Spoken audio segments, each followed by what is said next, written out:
Y en realidad, César, a nosotros no nos modifica mucho, pues si vemos todas las postergaciones que tuvimos durante todo el año pasado y todo este año sobre la diferencia de aumento en los impuestos, o sea, esto no nos cambia nada, digamos. O sea, la verdad que es algo que ya se vivió meses anteriores y que no vemos nada distinto a lo que se venía dando. Y bueno, en realidad hoy si el dólar sigue estable, o sea, estaríamos entre un 8 y un 12% atrasado en los precios de combustible, siempre y cuando teniendo en cuenta si miramos el crudo y miramos el dólar, pero después el resto, bueno, el tema de impuestos no depende mucho de las petroleras, eso depende más del gobierno qué hacer con los impuestos, pero eso lo venimos viendo, como te reitero, o sea, meses anteriores ya nos pasó lo mismo, es más, tuvimos 6 meses de congelamiento de impuestos donde el producto no se movía, básicamente a que los impuestos no variaban. Y yo creo que con los últimos aumentos que tuvimos, yo creo que el gobierno también tuvo mucho que ver en eso, cosa de que el día de hoy no tengamos un aumento nuevo en los combustibles, siendo que hace 2 semanas tuvimos ya una variación del 3%. O sea, nosotros, un poco por los datos que tenemos y venimos manejando, hay un acuerdo aproximadamente que vamos a tener un aumento del 3% actual de acá a fin de año, digamos. O sea, tendríamos que tener un 3% en diciembre, que bueno, que con toda esta movida que se frenaron los impuestos hoy, no te podría confirmar que tengamos un aumento en diciembre, pero todo haría que tengamos un aumento antes de fin de año. La caída en ventas sigue, digamos, o sea, nosotros no hemos recuperado las ventas históricas de todo 2019, eso sigue, nosotros seguimos una caída dependiendo de la localidad o dependiendo un poco de la estación, entre el 60 y el 50%, o sea, eso se sigue y se ve y bueno, hoy estamos viendo a ver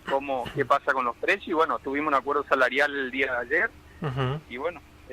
también eso a nosotros nos pega directamente, así que también un aumento para nosotros, sobre todo que comisionamos sobre el producto, desde nuestro sector no veríamos más. La verdad que pudimos mantener, diría que casi en su totalidad y en la mayoría de las estaciones no hubo despido, así que es como que pasamos la pandemia o estamos transcurriendo la pandemia sin despido y la verdad que ha sido un esfuerzo enorme desde cada estación, desde cada sector, digamos. La verdad que pudimos mantener, diría que casi en su totalidad y en la mayoría de las estaciones no hubo despido, así que es como que pasamos la pandemia o estamos transcurriendo la pandemia sin despido y la verdad que ha sido un esfuerzo enorme desde cada estación, desde cada sector, digamos. La verdad que pudimos mantener, diría que casi en su totalidad y en la mayoría de las estaciones no hubo despido, así que es como que pasamos la pandemia o estamos transcurriendo la pandemia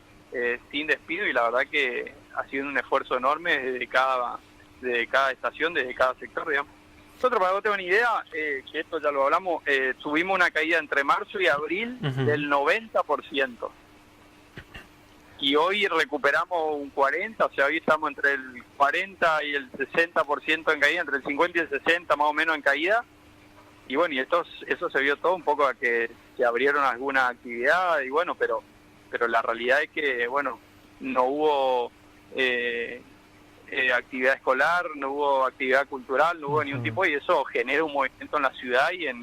en la ruta y en todos lados. Bueno, eso este año no se vio y bueno, ahí hay un consumo bastante importante que pega directamente sobre la estación. Nosotros, para que vos tengas una idea, que esto ya lo hablamos, tuvimos una caída entre marzo y abril del 90%. Y hoy recuperamos un 40%, o sea, hoy estamos entre el 40 y el 60% en caída, entre el 50 y el 60 más o menos en caída. Y bueno, y eso se vio todo un poco a que se abrieron algunas actividades, y bueno, pero la realidad es que, bueno, no hubo actividad escolar, no hubo actividad cultural, no hubo ningún tipo, y eso genera un movimiento en la ciudad y en la ruta y en todos lados. Bueno, eso este año no se vio y bueno, ahí hay un consumo bastante importante que pega directamente sobre la estación. Claro, bueno, con respecto a eso me imagino que ahí debe haber alguna expectativa con respecto a las fiestas de fin de año, que ya estamos ahí cerca. Sí, bueno, eso es una de las cosas que nosotros estamos viendo. A ver, viste, todavía también hay grises, todavía no se sabe bien qué va a pasar, si no vamos a tener una frenada en las localidades. O sea, Formosa y Corrientes siguen cerrados. O sea, tampoco no se podría decir que eso,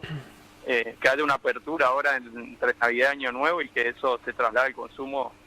Eso la verdad que no lo vemos y no te podría adelantar.